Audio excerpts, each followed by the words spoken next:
बधार बोलता है इसमें एफआईएस का डेटा एक बार पढ़ लेते हैं कि कल एफआईएस की एक्टिविटीज़ क्या रही इंडियन मार्केट में और डीआईएस की एक्टिविटी किस तरह से देखने के लिए मिली है।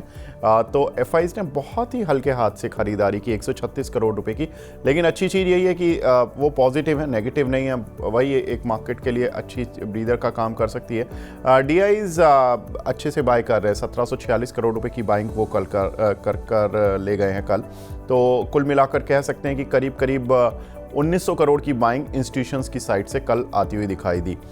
एक बार देख लेते हैं आज ग्लोबल मार्केट्स किस तरह से ट्रेड कर रहे हैं। कल अमेरिकन मार्केट्स तो बंद थे, तो अमेरिकन मार्केट से तो कोई ट्रेंड नहीं है, लेकिन हाँ शंघाई, हैंगसेंग, निकाई, कोस्पी चारों में ही रेड मार्क बना हुआ है। करीब चौथाई से आधा % की गिरावट देखने के लिए मिल रही है चारों ही मार्केट्स में। एक बार देख लेते हैं आज के टॉप गेनर्स और लूजर्स कौन से काउंटर हैं जहां पर की अच्छी स्ट्रेंथ देखने के लिए मिल रही है।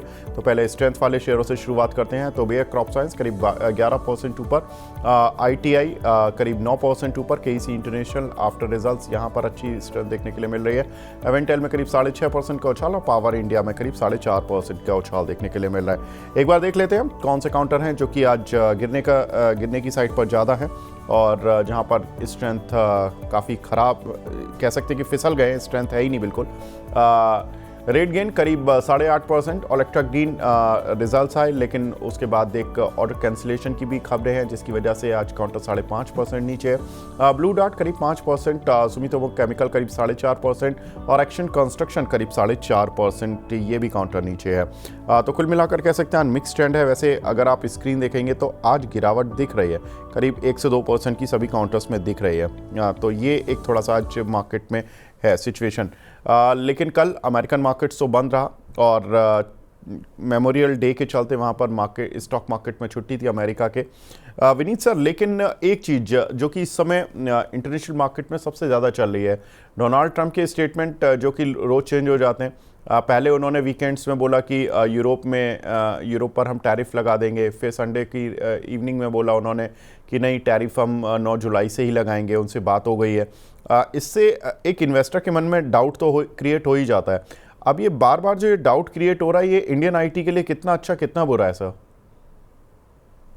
देखिए, ट्रम्प एक बड़बोला इंसान हो गया अभी। उसकी रेपुटेशन बहुत खराब हो गई है, कोई उसको सीरियसली लेता नहीं है और उसके धमकियों का अभी मजाक उड़ाया जा रहा है बाय ब्रेजन ऑपोजिशन।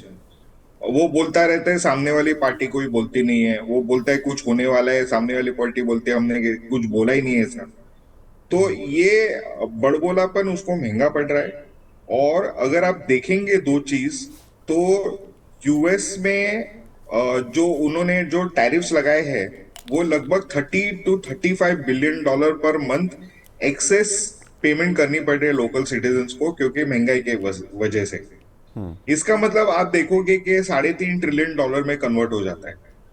$3.5 ट्रिलियन का access payment already indebted society है, तो आने वाला कहां से? डेट से ही आने वाला है। और उन्होंने जो अभी नए फिस्कल डेफिसिट्स के नंबर्स जो उन्होंने मार्केट में इंडिकेशंस आए हैं, उनका फिस्कल डेफिसिट अगले दशक में 3.5 से 5.5 ट्रिलियन डॉलर से और घटेगा। तो इसका मतलब है, कुछ नहीं बोलिए, अगर ये टैरिफ चलते रहेंगे तो लगभग और एक 10-12 ट्रिलियन डॉलर का इंडिकेशन आएगा अगले डेकेड में in their GDP, in their fiscal deficit. Already कोई उनका डेट नहीं खरीद रहा है, वो उनको खुद को डेट खरीदना पड़ रहा है। इनके बॉन्ड ऑक्शन लैप्स होते हैं, फेड को आके बेल आउट करना पड़ता है। तो प्रिंटिंग ऑफ मनी और Zimbabwean of their currency system चालू हो चुका है। ये बहुत नेगेटिव है अमेरिकन इकोनॉमी के लिए। और इसका मुझे अच्छे संकेत नहीं लगते हैं आईटी स्टॉक्स पे, क्योंकि आईटी स्टॉक्स का कंसंट्रेशन ऑन यूएस ज्योग्राफी सबसे हाई है, नंबर 1। और नंबर 2, बैंकिंग सेक्टर को भी इसमें स्क्यूड है उसके बीच में।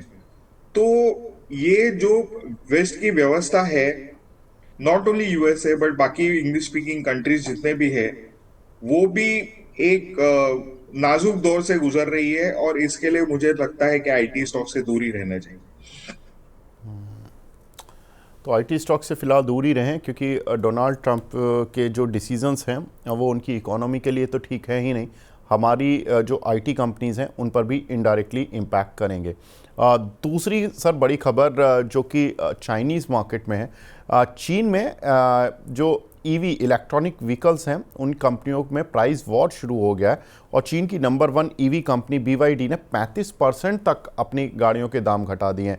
करीब 22 वेरिएंट्स पर उन्होंने दाम घटाए 35% तक और उसके चलते जो चीन की दूसरी ईवी कंपनीज़ हैं उन पर भी प्रेशर आ गया। बढ़ती जो कंपटीशन है उसके चलते उनको दाम घटाना उनकी मजबूरी बन चुका है और ईवी कंपनियों के शेयरों में कल हमने देखा कि चीन और हांगकांग में करीब 5 से 8% तक की गिरावट देखने के लिए मिली। वहां पर ईवी की कार की इन्वेंट्री 35 लाख तक पहुंच चुकी है और 57 दिनों की इन्वेंट्री डीलर्स के पास पड़ी हुई है। सर ये जो ईवी कार प्राइसिंग वॉर है ये चाइना तक ही सीमित रहने वाला है या आपको लगता है ये अक्रॉस द ग्लोब दिखेगा और इसका कुछ इम्पैक्ट इंडियन ईवी कंपनीज जो बना रही हैं इंडियन कंपनीज उन पर भी पड़ेगा? देखो, BYD की गाड़ी जो इंडिया में बिकते है आसपास 50 लाख की कीमत है। उसमें अगर 35% कम कर दोगे तो एकदम बाइंग रेंज में आ जाती है। तो इससे जरूर कंपटीशन बढ़ेगा और रिपोर्ट्स काफी एनकरेजिंग है कंज्यूमर्स के इन टर्म्स ऑफ BYD की कार्स के लिए। लेकिन आप एक चीज ध्यान में रखें कि ये जो 35% का रिडक्शन प्राइस में किया हुआ है, इतना कभी ड्रास्टिकली प्राइस घटते नहीं है क्योंकि बैटरी पैक्स की कॉस्ट इतनी कम नहीं हो सकती है। तो और 90% बैटरी पैक्स की कॉस्ट होती है। तो हमें देखना पड़ेगा कि ये पेनिट्रेशन प्राइसिंग है कि क्या है और इससे ज्यादा करके आपको असर दिखेगा यूरोपियन मार्केट्स में। वहां पे ऑलरेडी BYD का शेयर 5% है और इंक्रीमेंटल शेयर लगभग 50% पहुंच गया है। मतलब हर साल इंक्रीमेंटल जितनी गाड़ी बिकती है उसमें 2 में से 1 गाड़ी BYD की होती है। तो ये कैसे यूरोपियन मार्केट्स रिएक्ट करेंगे वो भी अपने देखना पड़ेगा।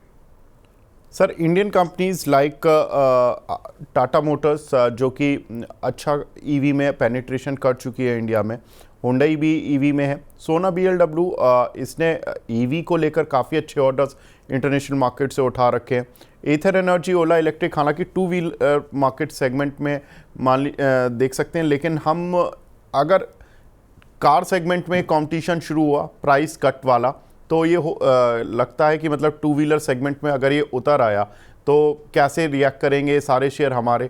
और दूसरा कि जो इनसे एसोसिएटेड एंसिलरीज कंपनीज लाइक सोना BLW हमने बात की, या हमने HEG ग्रेफाइट, ऐसी जो कंपनियां जो कि ईवी से बहुत दूर रॉ मटेरियल को लेकर उनका नाता है, ऐसी कंपनीज पर कोई इम्पैक्ट सर? देखिए, आपके ईवी के मॉडल्स के प्राइसेस कम होंगे तो नेचुरली इंडियन कार प्लेयर्स है जो प्राइस सेंसिटिव है उनको तो असर पड़ेगा ही। दूसरी चीज है, अगर प्राइसिंग कम होती है और कितना कम कर पाते हैं वो डेफिनेटली देखना पड़ेगा। क्योंकि देखिए आज मॉडर्न कार में, मॉडर्न ईवीज में एक ही वेरिएंट है, एक ही पार्ट ऑफ द व्हीकल है जो जिसका कॉस्ट घटता है और वो बैटरी पैक्स है। अगर आप बैटरी पैक इकोनॉमिकली मैन्युफैक्चर कर सकते हो या अच्छी तरह से बना सकते हो तो डेफिनेटली आपको फायदा होगा। तो देखना पड़ेगा कि BYD ने किस बेसिस पे ये 35% एकदम प्राइस कम किए हैं, क्या वजह थी कि इन्होंने प्राइसेस कम किए, वो ज्यादा इंपॉर्टेंट है rather than trying to decide whether it's a trend. एक बार हमें पता लगे कि द बैटरी पैक्स की कॉस्ट कम हो रही है तो फिर हम कह सकते हैं कि सेक्टर में अच्छी उछाल आएगी, ईवी में ट्रांसलेशन फास्टर होगा और वो बढ़ेंगे। लेकिन जब तक ये हम अनुमान ठीक से नहीं लगा पाते तब तक मुझे नहीं लगता है कोई चेंज आएगा यहाँ। ठीक है, तो अभी पहले इंडियन कंपनीज का रिएक्ट करना जरूरी है और उसके बाद ही देखेंगे कि किस तरह से ये कंपनियां की मार्जिन पर इम्पैक्ट आएगा या जो भी होगा। तो उस समय इंडियन कंपनीज को एक कॉल लेनी होगी जब भी वो लेती हैं। आगे बढ़ते हैं सर, तेल कीमतों में हमने देखा कि थोड़ा सा सपोर्ट मिलने लगा है। यूरोप अमेरिका में टैरिफ टेंशन घटी जिसकी वजह से हमने देखा कि क्रूड ऑयल कीमतों में थोड़ा सा सपोर्ट मिला कल के मार्केट में और ट्रंप के यूरोप पर टैरिफ जो टाला है उन्होंने 9 जुलाई तक, उसकी वजह से ऐसा कुछ हो रहा है। सर कैसे देख रहे हैं ये, एक तरफ टैरिफ वॉर की खबरें आती हैं, दूसरी तरफ जियोपॉलिटिकल रिस्क की खबरें आती हैं, तो दोनों चीज़ें मिलके अगर tariff war D escalation side पर जाता है और जियोपॉलिटिकल जो सिचुएशन है वो एस्केलेशन साइड पर जा रही है, तो ये दोनों ही क्रूड के लिए कैसी सिचुएशन इमर्ज कर रही है? क्या ये लॉन्ग टर्म में ऊपर लेकर आएंगी, या ये हम इस तरह से सोचें कि जब इकोनॉमीज़ ख़राब हो रही हैं तो डिमांड साइड कम होगी, और डिमांड साइड कम होगी तो क्रूड ऑयल की डिमांड कम होगी तो प्राइसेस भी घट जाएंगे? वैसे भी ओपेक प्राइस जो सप्लाई बढ़ाने को लेकर बैठक भी है उनकी 1 जून को, पहले भी वो सप्लाई बढ़ा चुके हैं, तो किस पॉइंट पर रहे हैं कि क्रूड ऊपर जाएगा नीचे जाएगा? देखिए, दो मेन मुद्दे हैं जो क्रूड को प्रेशर में रखेगा। एक तो क्या है कि रशिया की कंपल्शन है वॉर लड़े, तो उनको तेल बेचना है। दूसरी कंपल्शन है कि प्राइस कैप और लोअर किया तो उनको और तेल बेचना पड़ेगा उनको वॉर को, एफर्ट को सस्टेन करने के लिए। तो प्राइस ऑफ क्रूड प्रेशर में ही रहने वाला है, और India is the biggest buyer in the world of crude. India की बाइंग पे क्रूड का प्राइसिंग डिसाइड होएगा based on demand side. Supply side बहुत ही कंफर्टेबल है, नए नए टेक्नोलॉजीज आ रहे हैं तो प्राइसिंग भी कम हो रही है ऑयल की, इकोनॉमिक कॉस्ट ऑफ प्रोडक्शन घट रहे हैं, तो वो हिसाब से सप्लाई साइड वेल सप्लाइड है, कॉस्ट भी गिर रहे हैं, और डिमांड साइड पे भी प्रेशर्स है। तो इससे चलते हुए मुझे लगता है कि ऑयल प्राइस में बहुत हम तेजी नहीं देखेंगे अनलेस एंड अनटिल एक सप्लाई शॉक आता है, जैसे कि कोई एक बहुत बड़ी सप्लाई सिस्टम आप टेक आउट कर दो। तो सर अभी अपनी ऑयल मार्केटिंग कंपनीज में कैसे प्ले करें, क्योंकि इनमें अच्छा हमने सर जाते हुए देखा था। HPCL जो कि 360-70 चल रहा था वो अभी 400 के पार हो चुका है, IOC भी 140 पर सस्टेन कर रहा है, तो इन सभी कंपनी पर आपका व्यू? नहीं, हमारा व्यू काफी पॉजिटिव है सेक्टर के ऊपर। इसमें रीजन ये है कि जब भी प्राइस ट्रेंड सस्टेनेबल होता है, या प्राइस एकदम स्थिर रहे या ग्रेजुअली बढ़े, तो आपको पता है कि प्राइसिंग वॉलेटाइल नहीं है, उसमें हमेशा इनके मार्जिन अच्छे रहते हैं। लेकिन एक चीज है जो अगर आप मंथ ऑन मंथ ऑफटेक देखोगे तो थोड़ा थोड़ा डीजल पेट्रोल का थोड़ा थोड़ा कम हो रहा है, तो वॉल्यूम में थोड़ी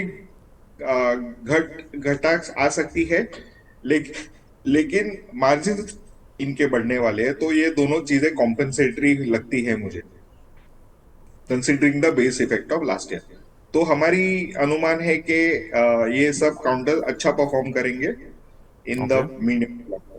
ठीक है, तो ये काउंटर अच्छा परफॉर्म करेंगे, इस तरह की उम्मीदें कर सकते हैं हम, और यहाँ पर हमने देखा कि अच्छी स्ट्रेंथ बनी भी है इन सब काउंटर्स में। आगे बढ़ते हैं सर, अगली खबर है F&O एक्सपायरी किस दिन होगी। अब ये मुद्दा फिर दोबारा से गहराता जा रहा है। अगर हम देखें तो सेबी ने वीकली एक्सपायरी के लिए एक्सचेंजेस को निर्देश दिए हैं। उन्होंने कहा या तो मंगल का दिन चुन लीजिए आप, या गुरुवार का दिन चुन लीजिए अपनी सुविधा अनुसार, लेकिन एक दिन तय करें। ये अलग अलग जो डेज़ हैं उससे कन्फ्यूज़न पैदा हो रहा है, और 15 जून तक एक्सचेंजेस को ये एक्सपायरी डे अपनी डिसाइड करके सेबी को बताना पड़ेगा। सर ये एक्सपायरी तो बड़ी कंफ्यूजिंग सी सीरियसली होती जा रही है, मतलब पता ही नहीं होता कि किस इंडेक्स की एक्सपायरी कब होने जा रही है, और ये कितना ख़राब इम्पैक्ट डाल रही है खुद ब्रोकरेज हाउसेस के वॉल्यूम्स पर, और इनफैक्ट इसका इम्पैक्ट तो एक्सचेंजेस के वॉल्यूम्स पर भी पड़ रहा होगा। कैसे देख रहे हैं सर इस खबर को? इससे क्या ना स्टेबिलिटी आ जाएगी। पहले कैसे होता था, थर्सडे सेटलमेंट था, फिर इन्होंने वॉलेटिलिटी क्रिएट करने के लिए अलग अलग एक्सपायरीज डिसाइड की थी, पर अभी ट्यूसडे या थर्सडे 2 दिन में से डिसाइड करना पड़ेगा दोनों एक्सचेंज को, और मुझे लगता है NSE ने ट्यूसडे का दिन अनाउंस करने की अपेक्षा है। तो उससे मुझे लगता है कि थोड़ा स्टेबिलिटी आ जाएगी ये मार्केट में। जहां तक वॉल्यूम्स की बात है, हमने ना प्लेयर्स ने बहुत सारा नुकसान उठाया है, उसकी वजह से वॉल्यूम्स कम हो चुके हैं, लेकिन इसके चलते भी इंडिया सबसे बड़ी speculative futures market in the world बन चुकी है। तो सर अभी क्या करें एंजल वन, बीएससी जैसे शेयर्स में? नहीं, देखिए, ये इनके वैल्यूएशन काफी कम हो चुके थे। अभी आप देखोगे कि ग्रेजुअली स्लोली कॉन्फिडेंस रिटर्न हो रहा है मार्केट में। जब तक मार्केट अच्छा रहेगा और अच्छी रेनफॉल भी हो चुकी है, तो एक्सपेक्टेशन रहेगी कि इकोनॉमिक ग्रोथ ट्रेंड पॉजिटिव रहेगा, नया पेपर आएगा मार्केट में, नए पैसे भी आएंगे। लेकिन इसके सामने ना, ये जो वॉर सिचुएशन है उसको हमें नजरअंदाज नहीं करना चाहिए। तो वॉर सिचुएशन को नज़रअंदाज नहीं करना है, यही इस समय हमें देखना है, इम्पॉर्टेंट है। अगली खबर की तरफ बढ़ते हैं सर। कोविड केस में बढ़ोतरी देखने के लिए मिल रही है। देश भर में अब 1100 से ज़्यादा कोविड के मरीज आ चुके हैं। फिलहाल मरीजों में नॉर्मल इन्फेक्शन है के ही लक्षण हैं, ऐसा हेल्थ मिनिस्ट्री बोल रही है। सर वैसे तो ये बुखार, खांसी, जुकाम इस तरह की चीज़ें होती रहती हैं और यही इस बार कोविड के जो वेरिएंट है वो इस तरह की इम्पैक्ट डाल रहा है लोगों पर। लेकिन कुछ जो डेथ वगैरह की भी खबरें आ रही हैं उनमें थोड़ा सा कन्फ्यूज़न हो गया है, क्योंकि एक खबर आती है कि डेथ हो गई है कोविड से, दूसरी तरफ खबर आती है, उसी जब खबर को आप डिटेल में पढ़ते हैं तो पता लगता है कि वो जो पेशेंट थे वो किसी और बीमारी से भी ग्रसित थे, तो उसकी वजह से भी डेथ होने के चांसेस हैं। सर इसको कितना सीरियसली लेगा मार्केट, और इसको कौन सा सेक्टर, क्या ये जो टूरिज्म वाला सेक्टर है इसको सीरियसली लेगा इस बार? देखिए, मेन स्ट्रीम मीडिया पूरा बिक चुका है। इनका काम ही है अफवाह फैलाने का, दहशत पैदा करने, क्योंकि इनको आईबॉल्स मिलते हैं। एक्साइटमेंट क्रिएट करो न्यूज के आजू बाजू, कोई गुड न्यूज नहीं चलाएंगे। तो ऐसे सिचुएशन में मुझे लगता है कि हमें ये न्यूज को थोड़ा गहराई से पढ़ना चाहिए, ऐसी न्यूज को, और अपना आकलन बनाना चाहिए।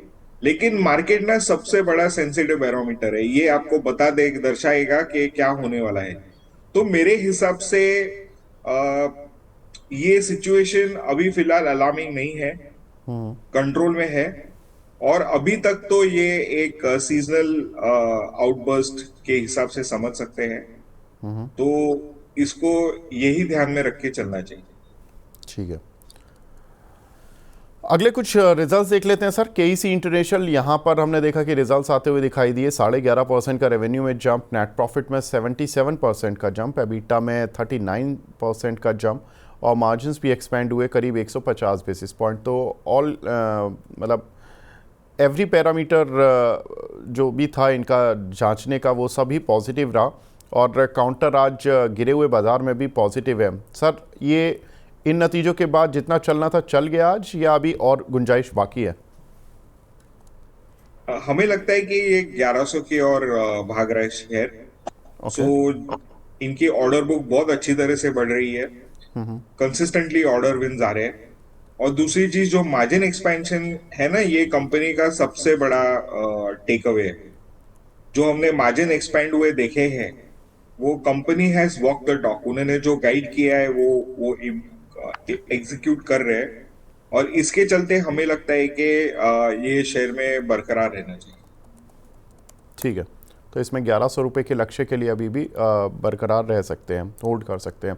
अगला काउंटर सर पीटीसी इंडिया, यहाँ पर हम देखें तो रेवेन्यूज डाउन हुए करीब 14%, नेट प्रॉफिट भले ही 275% बढ़ता हुआ दिखाई दिया, लेकिन कहीं ना कहीं एबिटा और एबिटा मार्जिन्स के फ्रंट पर इतने अच्छे नतीजे नहीं देखने के लिए मिले, इसीलिए काउंटर ने रिएक्शन भी नहीं किया।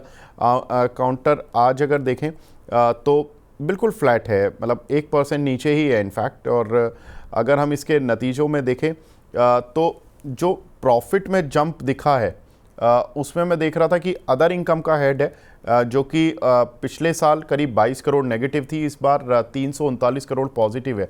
अगर उसको हटाकर देखेंगे तो रिजल्ट्स में कुछ भी ऐसी ग्रोथ है सच नहीं दिखेगी आपको, इसीलिए एबिटा और एबिटा मार्जिन्स दोनों में ही थोड़ा सा प्रेशर देखने के लिए मिला। सर पीटीसी इंडिया, अब ये पीक सीज़न की वजह से कुछ बॉटम फिशिंग करनी चाहिए कि ये जो अप्रैल जून सीज़न रहता है ये पावर की डिमांड का काफ़ी बड़ा सीज़न रहता है, और ऐसे में जो मर्चेंट पावर के रेट होते हैं वो थोड़े से बढ़ जाते हैं, कुछ फ़ायदा मिलेगा या इन नतीजों को ही देखेगा मार्केट? देखिए, पीटीसी इंडिया में वॉल्यूम ट्रैक करना चाहिए, क्योंकि गवर्नमेंट ने इनके जो मार्जिन है ना, वो बहुत सीमित कर दिए हैं। तो मार्जिन का इम्पैक्ट नहीं आएगा, वॉल्यूम का इम्पैक्ट आएगा, तो थोड़ा बहुत उछाल हो सकता है उसमें। बट आप बहुत ज्यादा एक्सपेक्टेशन भी ना रखें स्टॉक से। ठीक है। अगला काउंटर सर श्नाइडर इलेक्ट्रिक का, ये भी सीजनली वाला काउंटर है, लेकिन कल इसके नतीजे आए। नतीजे वाई वाई बेसिस पे तो बड़े अच्छे लग रहे थे, क्योंकि 3 करोड़ से बढ़कर कंपनी का प्रॉफिट 54 करोड़ हो गया। लेकिन क्यू ऑन क्यू बेसिस पर थोड़े से रिजल्ट्स सबड्यूड थे। लेकिन जो पिछला क्वार्टर था वो एक्स्ट्रा ऑर्डिनरी क्वार्टर था, मतलब उसमें बड़े ही अच्छे इनके रेवेन्यू आए थे, जिस तरह के रेवेन्यू कंपनी के अमूमन दिखते नहीं हैं। एबिटा में 18.5% का जंप इस बार देखने के लिए मिला। मार्जिन्स थोड़े से जरूर 70 बेसिस पॉइंट घटते हुए दिखाई दिए। सर श्नाइडर, वैसे तो इसका एल वाले जो बिजनेस था उससे डायरेक्टली कोई लेना देना नहीं है, क्योंकि वो श्नाइडर इलेक्ट्रिक, जो श्नाइडर ग्रुप लिया था, श्नाइडर वाले ग्रुप ने लिया था एल का जो दूसरा बिजनेस था इलेक्ट्रिक वाला। लेकिन फ़ायदा श्नाइडर इलेक्ट्रिक को भी मिल गया इनडायरेक्टली, क्योंकि ये काउंटर जिस तरह से रिएक्ट किया इसने 2 साल में, आई रिमेंबर ये 120 130 चलता था, ये अब 600 650 की रेंज पर आ चुका है। क्या करें सर इस शेयर पर? होल्ड करें, बहुत बढ़िया कंपनी है, मैनेजमेंट स्वस्थ है, एंड इनकी जो स्पेस में ऑपरेट करते हैं इनका लीडरशिप है। तो मुझे लगता है कि ये कंपनी आगे जाके अच्छा ही परफॉर्म करने वाली है। ओके, ठीक है, तो इस काउंटर को होल्ड करें। इस काउंटर में सर बुलिश है, तो यहाँ पर अच्छी ही उम्मीदें हैं। अगला काउंटर सर अरविंदो फार्मा। यहाँ पर भी देखें तो रेवेन्यू करीब 10.5% बढ़ा, नेट प्रॉफिट करीब ½ % डाउन हुआ, एबिटा 7% बढ़ा और मार्जिन्स करीब 60 बेसिस पॉइंट घटे हैं। अब सर वैसे तो रिजल्ट ऑलमोस्ट ओवर होने की साइड पर हैं, लेकिन अभी भी जिस तरह से औरो फार्मा जैसी कंपनियां हैं, इनके नतीजे जब तक आ रहे हैं, जब तक मार्केट में एक एक्साइटमेंट बना रहेगा। फार्मा सेक्टर में आपको कैसे नतीजे दिखे अभी तक, और औरो फार्मा के नतीजों के बाद आपकी उम्मीदें सर? और देखिए, फार्मा सेक्टर भी थोड़ा बहुत, इंडियन मार्केट इतना ग्रो नहीं कर रहा है। सेकेंड इज यूएस में सब सारी अननेसेसरी नॉइज क्रिएट हुआ गया है। आपको है ना, ये काउंटर में थोड़ा सा एक ड्रैग पीरियड चलेगा अभी, उसमें आपको इन्हें बेचना नहीं है, इसको होल्ड करके रखे। इनकी वापस ट्रेजेक्टरी थोड़े दिनों में वापस ठीक हो जाएगी। सर अभी आपकी रडार पर कौन से शेयर हैं, कौन से शेयर्स पर आप रिकमेंड कर रहे हैं कि इनको खरीदारी कर कर चलें? देखिए, जिस तरह से माहौल बन रहा है वर्ल्ड में, स्लो डाउन है। इंडिया के भी नंबर्स अगर आप ब्रॉड बेस्ड नंबर्स देखेंगे तो जीडीपी में इतनी कुछ अच्छी खासी ग्रोथ नहीं आ रही। अपने काफी फंड्स डाइवर्ट हो गए टुवर्ड्स द वॉर एफर्ट। तो थोड़ा बहुत तो स्लो डाउन तो आएगा, लेकिन एक सेक्टर जो कंप्लीटली उभर के आ रहा है ये सारे इसमें है डिफेंस। आपको लगेगा कि डिफेंस के वैल्यूएशंस एक्सपेंसिव है, पर मुझे लगता है ये सस्टेन करेंगे। वजह इसमें एक ही है कि मार्केट काफी, वर्ल्ड काफी अपने आप को रीआर्म कर रहा है, तो आप देखोगे कि ये चलता रहेगा। अच्छा, तो कौन से डिफेंस काउंटर ले लें सर? कोई भी आप ले सकते हो, कोई भी काउंटर आप ले सकते हो। अच्छा, कोई भी, मतलब सर जो चल चुके हैं, मतलब ऐसा तो नहीं कि जब कंपैरेटिव एनालिसिस करते हैं कि हम पिछले 2 महीने में अगर कोई 40-50% चला है तो डरना नहीं है सर ऊपर के लेवल पर, मतलब फंसने के चांस तो नहीं है कि जैसा सितंबर में हुआ कि लोगों को लगा कि सितंबर में लेकर हम फंस गए और फिर उनको अब एग्जिट करने में बड़ा टाइम लगा, 6 महीने लग गए ऑलमोस्ट ये भाव आने में। हालांकि सर 6 महीने भी बुरा पीरियड नहीं होता। अगर आपने ऑल टाइम हाई पर कोई शेयर लिया हो, वो 6 महीने बाद आपको एग्जिट की अपॉर्चुनिटी दोबारा दे दे। बहुत सारे शेयर्स तो ऐसे हैं जो 6-6 साल तक नहीं देते ऑल टाइम हाई से आपको एग्जिट की अपॉर्चुनिटी। तो डिफेंस में इस बार तो नहीं होगा सर ऐसा?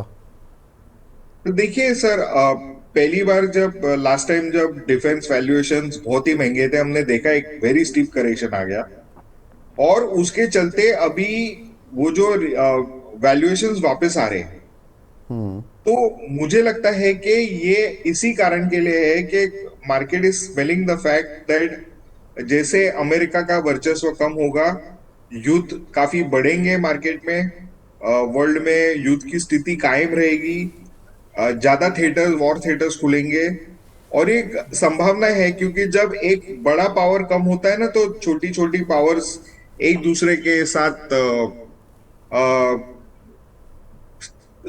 कश्मकश तो हो ही जाती है। तो और वर्ल्ड का जो इन्वेंट्री सप्लाईज है, from large player to small player, सबका इन्वेंट्री 10 साल का लो पे, इनको सबको रीस्टैक करना है। और सबसे बड़ा जो रीस्टॉकिंग होने वाला है वो यूरोप का होने वाला है। आपको 2% से 5% ऑफ जीडीपी करना है, और इसके लिए उनको और ऊपर से वो लोग यूक्रेन का वॉर में पैसे भी लगा रहे हैं, एम्यूनेशन भी लगा रहे हैं। तो देखिए ये चलता रहने वाला है, और इसके चलते मुझे लगता है कि बहुत बड़ा ग्रोथ है। दूसरी चीज क्या है ना, आप अमेरिका के वेपन्स खरीद नहीं सकते क्योंकि महंगे हैं। आप रशियन खरीद नहीं सकते हो क्योंकि अमेरिका आप पे सैंक्शन लगा देगा। बचे इजराइल, फ्रांस और मे भी अन्य देश, उनके उनके पास इतने सारे हथियार नहीं है। तो अगर आपको किधर से भी लेना है, तो इंडिया एक बहुत अच्छा मार्केट उभर के आ रहा है फॉर सप्लाई ऑफ वेपन्स। हमने ऑलरेडी 100 कंट्रीज के साथ रिलेशनशिप कायम की है, और इसके ऊपर ग्रो करना है। तो नॉट ओनली आत्मनिर्भरता है, बट एक्सपोर्ट अपॉर्चुनिटी भी बहुत बड़ी तरह से आने वाली है। अभी अगर आपने पढ़ा रहेगा तो हाल ही में एक कंपनी थी नाइब, छोटी कंपनी है, 2,000-2,500 करोड़ की मार्केट कैप है। उसको इसराइल ने 150 करोड़ के यूनिवर्सल रॉकेट लॉन्चर की ऑर्डर दी, राइट। कल अपोलो माइक्रो सिस्टम्स, ये कोई डिफेंस वाली और एक कंपनी, इनके बहुत बेहतरीन नंबर्स आए हैं। मैं इनको रेकमेंड नहीं कर रहा हूँ स्टॉक्स, पर आपको बता रहा हूँ कि स्मॉल कैप स्टॉक्स को भी बड़े ऑर्डर आ रहे हैं। और इसकी वजह से आप देखोगे कि जो ट्रेंड्स थे ना टेलीकॉम अर्ली डेज, जो ट्रेंड्स आउटसोर्स मैन्युफैक्चरिंग में थे अर्ली डेज, वो सारे स्टॉक्स में एक्सपीरियंस कर रहे हैं। और ये एक डिफेंस एक बहुत बड़ा सेगमेंट इमर्ज होके आने वाला है। ठीक है, तो डिफेंस एक बड़ा सेगमेंट इमर्ज होकर आ रहा है। और अब हमारे साथ रवि भाई भी जुड़ चुके हैं। Ravi ji good morning sir, senior VP हैं रेलिगेयर से। रवि जी नमस्कार सर। नमस्कार विवेक भाई, सॉरी मैं थोड़ा सा लेट हो गया, तो मैंने कहा भाई जूम पे ही कनेक्ट हो जाए, नहीं तो ऐसा ना हो कि हमारे शो का टाइम ही निकल जाए। नहीं सर, कोई दिक्कत नहीं है। विनीत सर, वैसे तो डिफेंस शेयरों पर बात हुई, और आपने बताया कि डिफेंस शेयरों में अच्छी अपॉर्चुनिटीज़ हैं। शॉर्ट जो छोटे डिफेंस शेयर हैं उनमें भी अपॉर्चुनिटी अच्छी हैं। सर इस पर और विस्तार से किसी दिन चर्चा करेंगे। आज आपने लेकिन ये सेक्टर बताया और बहुत सारी बातें बताई sir. Thank you very much sir हमसे जुड़ने के लिए और अपना प्रीशियस टाइम देने के लिए as always sir. Thank you very much. Thank you. तो रवि जी क्या लग रहा है सर आज मार्केट में? आज मार्केट में देखें तो थोड़ा सा आज प्रेशर है।